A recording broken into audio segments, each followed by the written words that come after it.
Volvemos con el doctor Daniel Sobato y ahora sigamos hablando de Nicaragua porque te interrumpí y venías decantando el análisis final sobre lo que sucede en Nicaragua, sobre la salud de la democracia nicaragüense y el emerger de ese populismo responsable que venías tú describiendo. Como decíamos, hoy, y lo dice la propia Carta Democrática Interamericana en su artículo 3, uno de los retos que tiene América Latina es que ya uno no sea electo únicamente de manera democrática, cosa que en la mayor parte de los países ocurre, sino que una vez que uno llegue al poder gobierne de manera democrática. Y el tema de cambiar las reglas de juego para volver a reelegirse, esta es una epidemia que estamos viendo en casi toda América Latina. 14 de los 18 países de América Latina hoy tienen regulada la reelección, en algunos casos consecutiva, en otros casos indefinida, como es Venezuela, y en otros casos alterna. Y en algunos casos tienen la reelección conyugal, que yo llamo, que después podemos ver, que le inventaron el matrimonio Kirchner en la Argentina y que de una manera u otra se quiso imitar aquí en Guatemala. En el caso de Nicaragua, decíamos, el presidente Ortega creo que ha sido lo suficientemente hábil e inteligente como para aplicar este llamado populismo responsable, en el sentido de que él concentra una gran cantidad de poder político, pero luego no tiene los enfrentamientos clásicos ni con el grupo empresarial ni con la iglesia, de manera tal de que tiene una coexistencia con estos grupos, pero el problema es que está concentrando una enorme cantidad de poder político, no solamente en el Ejecutivo, sino frente al Congreso, sino también frente a la Corte Suprema de Justicia, frente al órgano electoral, y obviamente ese es un problema serio, pero también hay que analizar cuál es el grado de comportamiento de la oposición. Es decir, mientras la oposición siga siendo el expresidente alemán, que todos sabemos cómo se fue muy desprestigiado y todos los problemas después que tuvo, y ahora el candidato que podría ser una alternancia, que es Fabio Gadea, una persona ya de más de 70 años, muy querida en ciertos lugares, un empresario de la radio, pero que obviamente creo que no le permite llenar esa expectativa. Y además, Nicaragua tiene una situación particular, tiene un sistema de balotage, que lo sigue llamando de segunda vuelta, pero en lugar de estar en el 50%, ellos lo han ido bajando, sobre todo Daniel Ortega, a través de sucesivas reformas que acordó con Alemán, a un 35%. Por lo general, el apoyo que ha tenido casi siempre Ortega está alrededor del 38, 40%. Es decir, que con un balotaje a su medida puede ganar cómodamente en primera vuelta, que es lo que, salvo que ocurra algo bastante insospechado, va a ocurrir en las elecciones de noviembre. Revisemos entonces Guatemala, Daniel. Los guatemaltecos, los políticos guatemaltecos han sido poco creativos y les ha gustado copiar los modelos. En una época, en la década de los 90, un presidente nuestro intentó imitar el modelo Fujimori, lo que se llamó el Fujimorazo, cuando Jorge Serrano Elías. Claro, se suspende el Congreso, se suspenden las Cortes, lo que hizo Fujimori. Lo hace Serrano en Guatemala, la salida fue, es decir, tuvo que salir del poder y vive un exilio hace mucho tiempo en Panamá. Y de nueva cuenta ahora se inventa el tema ese que tú llamas el de los matrimonios, la sucesión conyugal. La reelección conyugal. Y de nueva cuenta Guatemala intenta también copiar un modelo, pero como toda copia siempre es mala. ¿Cómo ves la salud de la democracia? ¿Cómo ves el proceso electoral guatemalteco? ¿Y cómo ves este intento del matrimonio Colom de buscar la sucesión por la vía de la participación de doña Sandra Torres? Mira, Guatemala tiene una característica que prácticamente no tiene ningún otro país de América Latina. Es la cortísima vida que tienen los partidos políticos. Y no solamente el nivel de fragmentación, es decir, no solamente la gran cantidad de partidos políticos y la debilidad de los partidos políticos, sino que además tiene otra característica. Ningún partido que ha llegado a la presidencia ha podido repetir.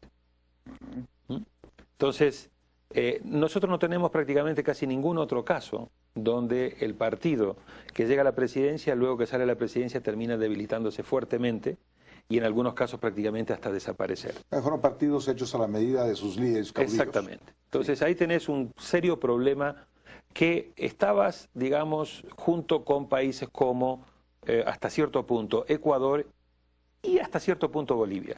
Pero cuando nosotros medíamos, nosotros tenemos un índice para medir el tema de la institucionalización de los partidos políticos, siempre los dos países que nos salían con serios problemas de debilidad de su sistema de partidos políticos era Guatemala y Ecuador. En Ecuador ya sabemos cómo terminaron las cosas, en Bolivia también, y el caso de Guatemala adolece de ese problema central. Segundo lugar, yo creo que estas elecciones, en mi opinión, son quizás una de las más complejas que ha vivido Guatemala desde su regreso a la democracia. Creo que, por un lado, el cuadro de violencia que está teniendo lugar puede llegar a complicarse aún más y agravarse aún más. Es cierto que en la elección pasada 68 candidatos de todo tipo fueron asesinados. Me decían hoy que ya llevan más de 30 en lo que va esta parte de la campaña. Así que el tema de violencia es un tema muy complicado. La penetración del dinero, del narcodinero y del narcotráfico en las finanzas de los partidos políticos, sobre todo a nivel de los municipios, etcétera, territorializando poder, es otra amenaza muy grave. El grado de fragmentación y debilidad de los partidos políticos y una campaña que empezó cuando quiso, con unos partidos políticos que hasta cierto punto están haciendo lo que quieren sin cumplir adecuadamente la ley electoral, a un tribunal electoral que veo bastante debilitado para realmente poder hacer frente a este tema, un sistema de control del financiamiento de los partidos políticos muy débil. La multa mayor es de $125, aunque se la pueda aplicar para cada caso, pero con $125 por multa obviamente no hay manera de que se pueda ejercer algún tipo de control. No hay elemento de coerción. No hay elemento de coerción. Entonces yo creo de que, y a eso le agregás el tema de violencia, muy importante, penetración de grupos de narcos en territorio. Es un momento de coyuntura muy importante, donde yo creo que, como en todo momento de coyuntura, hay una gran amenaza, pero hay también una gran oportunidad. Correcto. Para que el país reflexione frente a este problema y diga, bueno, frente a esto, frente a la gravedad de la situación, las medidas que se requieren son medidas muy profundas. Así que yo creo que esa sería, digamos, la ventana de oportunidad que le veo. De lo contrario, temo de que si no se hacen bien las cosas, se les puede ir escapando el país de las manos. ¿Tú no crees que Guatemala, o el actual gobierno de Guatemala, haya perdido el control del país? No, dadas las circunstancias que se viven. No tengo, digamos, la información que me permitiría hacer un juicio de valor justo, pero sí yo estoy viendo. Yo he venido a Guatemala del año 85-86 a la fecha, y sí he venido viendo de que se han ido perdiendo momentos. Aquel arranque de la democracia, después se fue perdiendo, luego se recuperó con los acuerdos de paz de 1996, se volvió a perder. Yo creo que en este momento ustedes están en una coyuntura de un franco declive, en el cual se requieren realmente medidas muy importantes dentro de la democracia, pero para hacerle frente a la situación de extrema gravedad que yo veo por la cual atraviesa el país. Sobre todo en materia del debilitamiento de las instituciones. Creo que acá hay un tema muy importante. Además, de fragilidad institucional. Obviamente hay que entrarle de lleno a los temas de pobreza, hay que entrarle de lleno a los temas de desigualdad, hay que entrar lleno a los temas de discriminación racial y de incorporación de todo lo que es población indígena.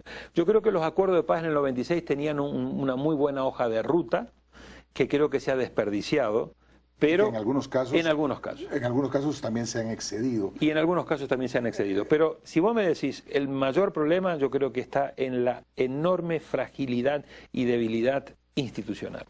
Y yo creo que sin ese marco del fortalecimiento de las instituciones va a ser muy difícil poder recomponer el país. Se podrá hacer de manera coyuntural. Hay un tema también fiscal. Guatemala es quizás el país que menos impuestos paga en relación Producto Interno Bruto. Sé que es un círculo vicioso, porque mientras no confíen los partidos que manejan los recursos y mientras haya corrupción, nadie quiere pagar para que esos recursos no terminen siendo mal utilizados. Pero creo que el tema de un pacto fiscal, un tema con el cual se ha hablado mucho y se lo he intentado muchas veces, con todos los controles, los niveles de transparencia y de garantía, creo que asociado con el tema de un fortalecimiento de la institucionalidad democrática, creo que son requisitos y además en el tema fiscal hay que decir algo. No solamente está del lado de los empresarios el no querer pagar impuestos, también está del lado de los políticos, de los partidos, de los mandatarios, que no han querido realmente desarrollar una reforma tributaria integral que incluya la expansión de la base tributaria, por un lado, que incluya el mejoramiento en los controles aduanales para evitar el contrabando, que aquí se da por miles de millones de quetzales al año. Entonces, es un tema mucho más complejo del de no pagar impuestos o sí pagarlos. De acuerdo. Va mucho más allá, pero bueno. Y por supuesto, cuando tú ves en el caso particular de Guatemala, yo lo repito hasta la saciedad en mis programas, porque nos lacera, nos lastima el tema de la desnutrición infantil. El corredor seco guatemalteco casi es único en Centroamérica. Y acompañado de los impactos climáticos, pues el daño a esos sectores sociales más lastimados es muy grande.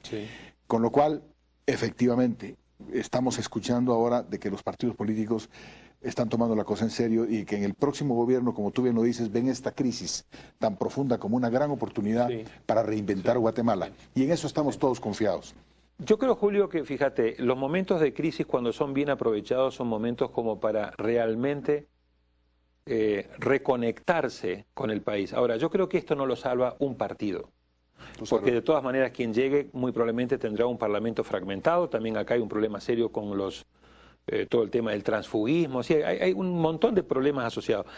Esto requiere de un gran acuerdo nacional y de unas 3 o 4 políticas de Estado. Es decir, de una visión estratégica que saque a Guatemala de esta miopía en la que está, en el corto plazo, le dé una visión de mediano y largo plazo, dentro de ese marco establezca una visión de desarrollo en democracia, recalco, desarrollo en democracia, y que dentro de ese marco identifique 3 o 4 políticas de Estado sobre las cuales haya un gran acuerdo nacional.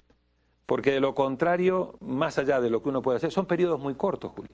Aún haciéndolo muy bien, si después no hay continuidad y cada uno peca del fenómeno que yo llamo del adanismo, es decir, el que viene, dice yo soy Adán, voy a empezar todo de nuevo y todo lo que vos hiciste está mal. Entonces, la única manera de poder escapar de estos momentos es a través de unas políticas de Estado y a través de un acuerdo nacional. Y yo creo que los momentos de emergencia pueden ser lo que te precipita aún más o a su vez lo que te da la oportunidad para hacer esos acuerdos que en momentos más normales cuesta mucho más.